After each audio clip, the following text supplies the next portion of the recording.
వైకల్యం అనేది చిన్న అడ్డంకి, గెలవడమే నీ విధి. ఇట్లా విధిని గేలి చేస్తూ మీరంతా ఇవాళ ముందడుగేస్తున్నటువంటి సందర్భం.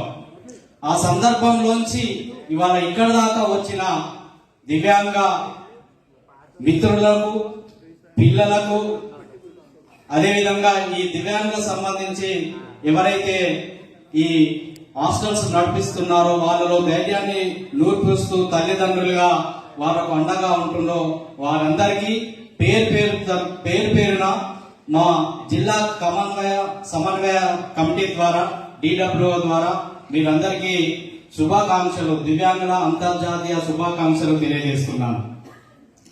కవిని కాబట్టి కవిత చాలా పెద్దగానే రాసుకున్నాను, కానీ నేను అదంతా వినిపించదలుచుకోలేదు.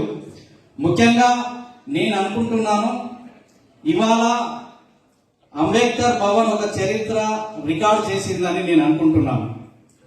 కారణం ఏంటంటే ఇంతవరకు నాకు తెలిసి గత దశాబ్దంన్నర నుంచి ఏ జిల్లా కలెక్టర్ కానివ్వండి ముందుగానే సమయానికి విచ్చేసి పిల్లలు చేస్తున్నటువంటి వారి యొక్క నృత్యాన్ని చూస్తూ ఆనందించడం అనేది నేను నా కళ్ళ నిండా ఎప్పుడు చూడలేదు.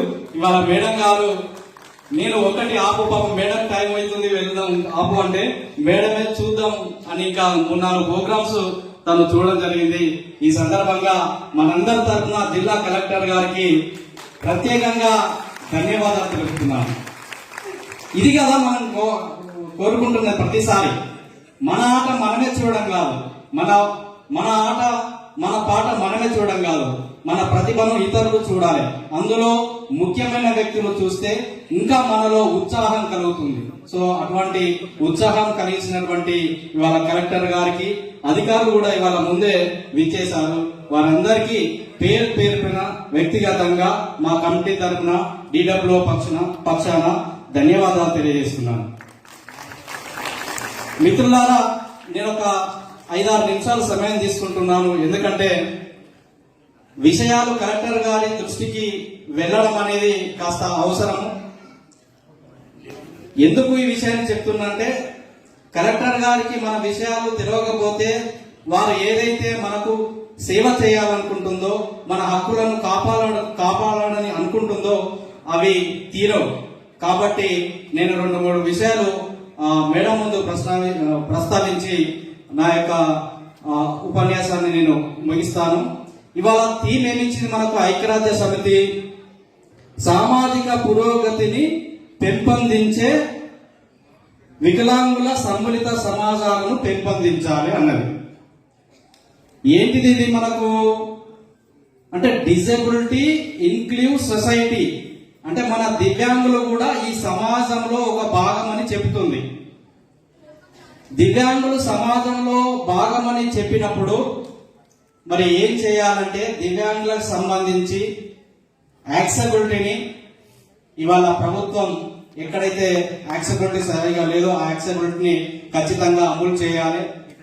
అదేవిధంగా సమ్మిళిత కార్యాచరణ అన్నది కాబట్టి ఖచ్చితంగా ఈ కార్యక్రమం అంటే మన పార్టిసిపేషన్ కూడా సకలాంగులతో సమానంగా మన పార్టిసిపేషన్ కూడా ఉండే విధంగా ఈరోజు ప్రభుత్వం కానివ్వండి, అధికారులు కానివ్వండి చర్యలు తీసుకోవాల్సిన అవసరం ఉంది. అదేవిధంగా మన ఆర్థికాభివృద్ధికి వాళ్ళు ఏదైతే పథకాలు ఉన్నాయో ఆ పథకాలను సక్రమంగా చేయవలసిన అవసరం ఉంది. ఇది వాటి థీమ్. ఈ థీమ్ను మనము చూసుకున్నట్లయితే దయచేసి ఏమనుకోవద్దు, మేము ప్రతిసారి కలెక్టర్ గారు ఇక్కడ వింటున్నారు, ప్రతిసారి ఈ విషయాన్ని నేను చెప్తున్నాను. ఇందులో మనము యాక్సెసిబిలిటీ అనుకున్నాం కదా, అంటే సరైన సౌకర్యాలు దివ్యాంగులకు కల్పించాలి. ఎక్కడి నుంచి ఇవి మొదలు కావాలి మన దివ్యాంగులు? ఇది 2016 యాక్ట్ కూడా చెప్తుంది, కానీ యాక్ట్ అనేది ఎక్కడ సరిగా ఇంప్లిమెంట్స్ కావడం లేదు. నేను గతంలో చెప్పాను, ఇవాళ ఇప్పుడు కూడా చెప్తాను, మన దగ్గర నుంచే చూసుకుందాం. ఇవాళ దివ్యాంగులు ఈ అంబేద్కర్ భవన్ లో నాలాంటి వాళ్ళు లేదా వీల్ చైర్ ఉన్న వ్యక్తులు ఈ స్టేజ్ ఎక్కాలంటే ఒక ర్యాంప్ సౌకర్యం కల్పించవలసిన అవసరం ఉంది వీల్ చైర్ రావడానికి. ఇవాళ ఇక్కడ లేదు, ఇక్కడి నుంచి మొదలవుతుంది మన కష్టం. ప్రతి సందర్భంలో నేను ఈ భవన్లో ప్రోగ్రామ్ చేసినప్పుడు మాట్లాడినప్పుడు నేను మిగతా ప్రోగ్రామ్ చేసినప్పుడు ఇదే చెప్తున్నాను. ఒక యాక్సెసిబిలిటీ ఇక్కడ లేదు, ఇక్కడ లోపం ఉంది.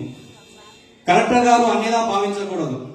కలెక్టర్ గా మన ఆఫీస్కి వెళ్ళినప్పుడు అక్కడ ఒక వీల్ చైర్ సౌకర్యం ఉంటే నడవలేని వాళ్ళు పూర్తిగా పాదాల మీద వెళ్లే వారికి అక్కడ వీల్ చైర్ అందుబాటులో ఉంటే ఏ ఆఫీస్ కంటే ఆఫీస్ తీసుకెళ్లాలి. అది ఫిజికల్ ఫెసిలిటీస్ జీవో 31 చెప్తుంది. కానీ ఆ ఫెసిలిటీస్ అనేది ఆ కార్యాలయంలో మేడం లేదు. అంటే మా కొంతేమో కోరికలు కాదు, మా యాక్సెసిబిలిటీ గురించి చెప్తున్నాం. అదే విధంగా మా బండ్లు మీ పార్కింగ్ కార్ దగ్గరికి వెళ్ళే వరకే పరిమితం అవుతున్నాయి, కానీ మళ్ళా ఆ మెట్లు ఎక్కాలంటే ఇబ్బంది అవుతుంది. అక్కడ కూడా యాక్సెసిబిలిటీ లేదు. అంటే మా వీల్ చైర్ కాస్త ముందుకని వస్తే మీ క్యాంపు మాకేమైనా సమస్యలు ఉంటే మీ ఛాంబర్కి వచ్చి రావడానికి ఫ్రీగా ఉంటుంది. అక్కడ ఎవరు మాకు హెల్పర్స్ ఉండరు. అంటే మొన్న నిర్మించినటువంటి కలెక్టర్ కార్యాలయంలోనే మా దివ్యాంగులకు సంబంధించి యాక్సెస్ లేకపోతే పాఠశాలలో, ప్రైవేటు కార్యాలయాలు లేదా గవర్నమెంట్ కార్యాలయంలో మా పరిస్థితి ఏంది? మేము ఎక్కడికైనా వెళ్ళాలన్నా, మా సమస్యలను చెప్పుకోవాలనుకున్నా, మా దరఖాస్తులు పెట్టుకోవాలన్నా మా పరిస్థితి ఏంటి?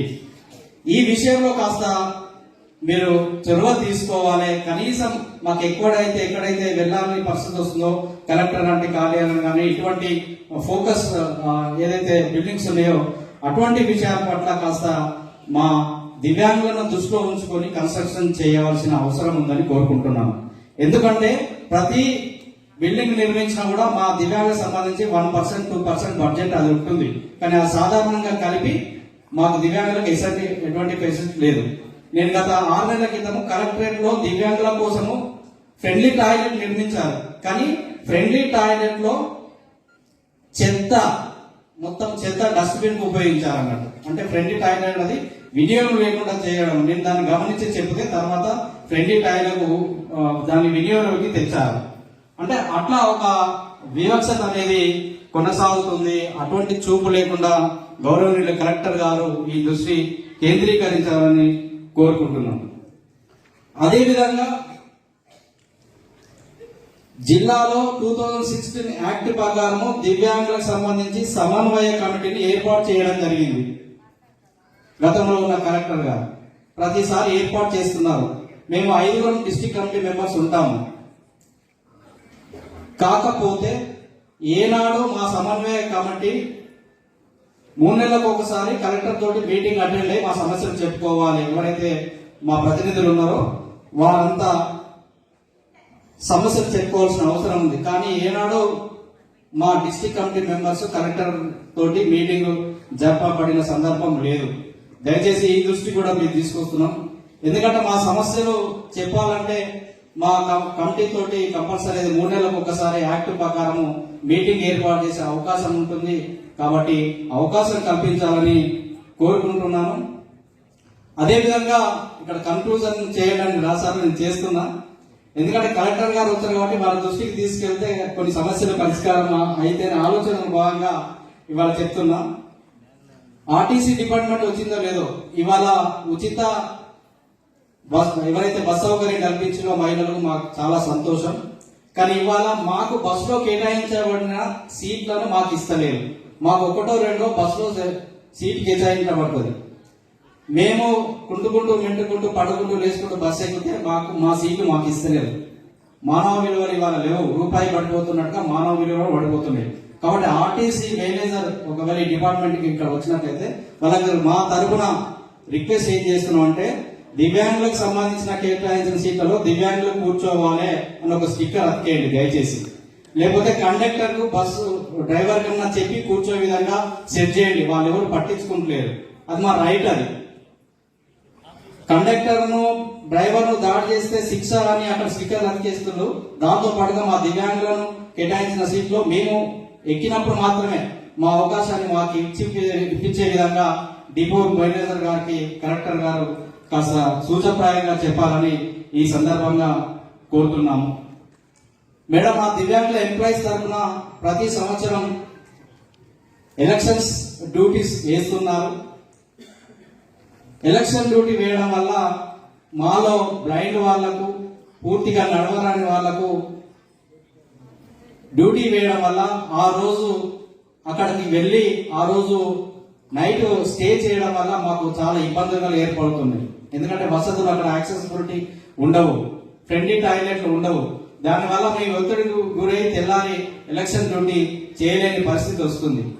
మాకు ఎలక్షన్స్ గైడెన్స్ కూడా ఎగ్జామ్షన్ ఇచ్చింది, అయినప్పటికీ కూడా అందరికీ గమ్మగుత్తుగా వేసినట్టుగా మాకు కూడా ఎలక్షన్ డ్యూటీ వేయడం అనేది చేస్తున్నారు. దానివల్ల డ్యూటీ క్యాన్సిల్ కోసము ఆఫీసుల చుట్టూ తిరగవలసి వస్తుంది. కాబట్టి ఈ విషయాన్ని కూడా దృష్టిలో ఉంచుకోవాలని కోరుకుంటూ, ఈ జిల్లాలో నిరుద్యోగుల దివ్యాంగులకు సంబంధించి బ్యాక్లాగ్ పోస్టులు గత 5-6 సంవత్సరాల నుంచి ఇంతవరకు మా నిరుద్యోగులు పిహెచ్డి ఎంఫిల్ అయిన నిరుద్యోగ దివ్యాంగులు ఉన్నారు, కానీ బ్యాక్లాగ్ పోస్టులకు సంబంధించి ఇంతవరకు ఎటువంటి ఫలితాలు కానీ ఎటువంటి పోస్టులు కానీ ఇక్కడ వేయడం జరగలేదు. ఆ విషయాలపైన ఈరోజు మరి కలెక్టర్ గారు దృష్టి సారించాలని, ముఖ్యంగా మాలాంటి సంఘాలు ఏదైనా సమావేశం పెట్టుకోవాలంటే మేడం దివ్యాంగులకు సంబంధించి ఒక భవనం లేదు. ఇటీవల ఆదిలాబాద్ లో మంత్రి గారు ఒక భవనాన్ని కేటాయించి ప్రారంభించారు.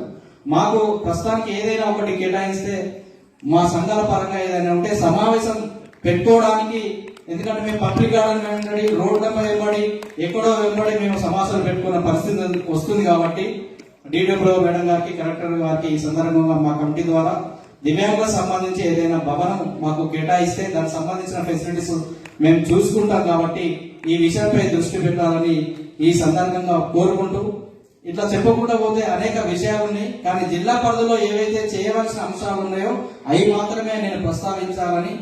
ఎందుకంటే మిగతా డేలో ప్రస్తావించడానికి మాకు ఎటువంటి అవకాశాలు లేవు మేడం. అందుకే దయచేసి మీరు అన్నేదా భావించవద్దు. మీరు ఇవాళ ఉన్నారు, ప్రత్యక్షంగా వింటారు, ఆ ఆలోచన భాగమే. కానీ మేమంతా ఇక్కడ ఏదో సమస్యలు విన్నవించడం కాదు, ఇవాళ సంబరాలు చేసుకోవడానికి వచ్చాము.